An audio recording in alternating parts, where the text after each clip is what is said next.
नमस्कार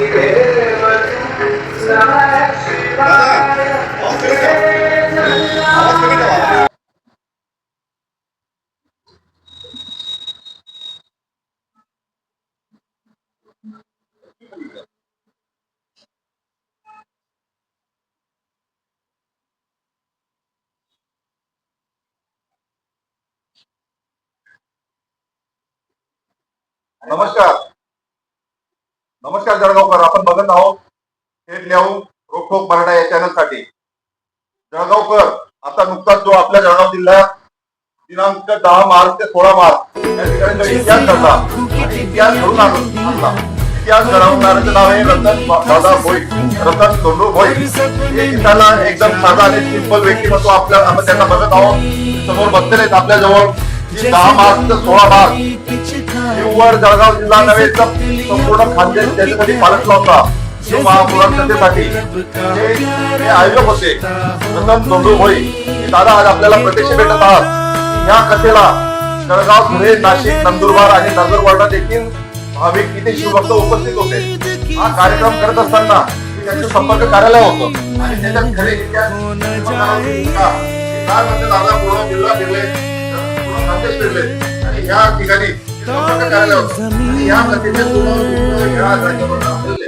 मित्र आपण बघत आहोत की श्री रतन धोंडू भोईर यांनी मागच्या साईडला एक शिव मंदिर देखील महाशिवरात्रीच्या मुहूर्तावर उभारलं होतं. त्यांनी स्वतः महाराजांच्या साधारणतः 8 ते 10 कथा श्रवण केलेले आहे. दिसायला साधं, सोपं आणि सरळ व्यक्तिमत्व हे आता आपल्या जवळ आलेले आहेत. जळगावकर, आपण बघू शकत आहोत. दादा श्री शिवाय नमस्कार, आपलं नाव सांगा.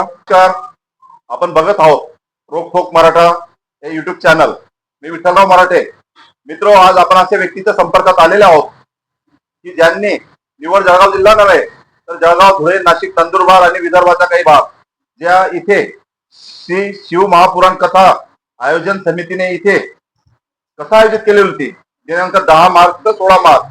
या कथेसाठी साधारणतः 10 ते 12 हजार लोकांचा महापूर लोटलेला होता. या कथा ज्यांनी आयोजन केले होते ते रतन दादा भोईर आज आपल्या प्रत्यक्ष संपर्कात आलेले आहेत. दादा, काय सांगाल की ही कथा ठेवण्यामागे आपल्याला परमेश्वरने कशा पद्धतीने बुद्धी दिली?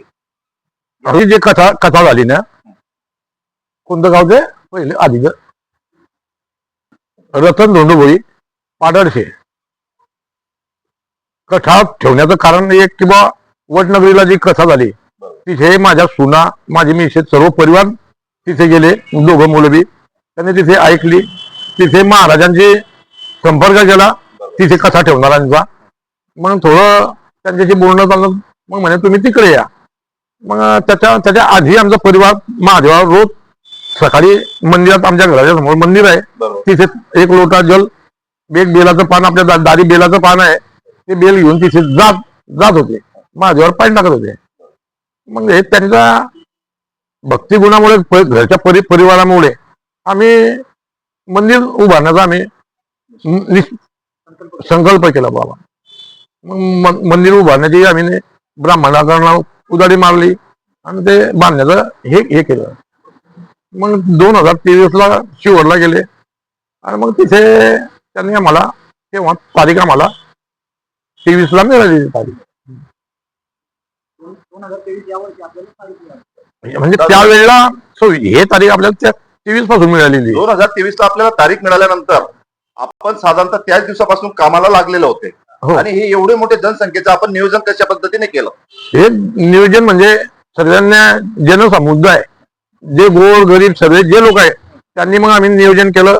शेवटचे 2-3 महिने मग आम्ही गाड्या भटकवल्या गावगावला. कोणी अर्धा शेरभर धान्य दिलं, कोण काही जरी दिलं तर ते आम्ही स्वीकारलं.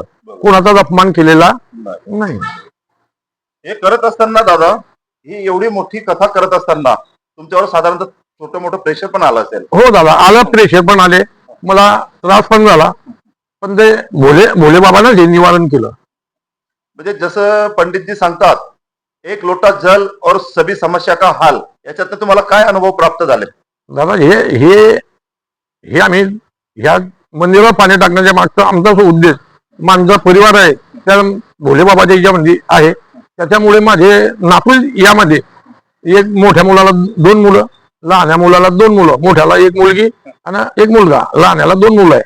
तर दोघं मोठ्याची मुलं व त्यांच्या मनामध्ये त्या मुलांनी पण अभ्यास केला.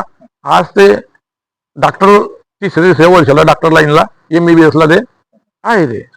आणि लहान्याचा पोरगा आता इंदूरला 11वी पासून क्लास लावलेले आहे त्यांना. बघा समाज बांधव, आपण एकंदरीत समाजात वावरत असताना समोर जे व्यक्तिमत्व दिसतंय रतन दोंडोई धोंडो भोई, सर्वसामान्य व्यक्तिमत्व, परंतु इतिहास घडवला, लोकांना हात दिले, लोकांनी साथ दिली आणि ही कथा यशस्वी झाली. दादा, भविष्यात आपल्याला अजून पुन्हा वाटतं की भविष्यात आपण पुन्हा कथा घेतली पाहिजे? वाटत कथा घ्यायला पाहिजे, पण भगवंतानं आखरी आता माझं रनिंग 72 आहे. भगवंतानं माझ्या ध्यानीमनी कल्पना नव्हती, माझ्या लक्षात पण नव्हतं. पण माझे दोघं मुलं एकदम बिगर वेशनी निघाले, एकदम कष्टाळू निघाले, मेहनती निघाले. त्याच्यामुळे मी हे एवढं पाऊल उचललं. आणि त्यांच्या जोरावर, मुलांच्या परिवाराच्या जोरावर आणि लोकांनी साथ दिली, त्याच्यामुळे मी हे पाऊल उचलले. हे सर्व यशस्वी झाले, कथेचे श्रेय कोणाला असणार आहे? कथेचे श्रेय दादा, मी तर पब्लिकला फक्त मी फक्त उभा आहे. पण सर्व श्रेय जे आलेले लोक, त्यांनी जे समाजसेवक लोक होते, त्यांनी आम्हाला साथ दिली की लोकांनी आम्हाला तिथे हातबोट लावू लागला, स्वयंपाकाला सगळ्या गोष्टीला करू लागला, भाजीपाला जे बी काय कचरा कुचरा येचू लागला, त्या लोकांचं मी एकट्याचं काहीच करू शकत नाही ना. त्यांनीच मला सहकार्य केलं. म्हणजे मी म्हटलं म्हणजे माझं इथे सर्व संपलं. मित्र, आपण बघत आहोत दादा हा 72 वर्षाच्या तरुणने ही कथा आयोजित केली होती. मित्र, दादांचं वय बघितलं, रतन धोंडोभोई यांचं वय आज 72 वर्ष.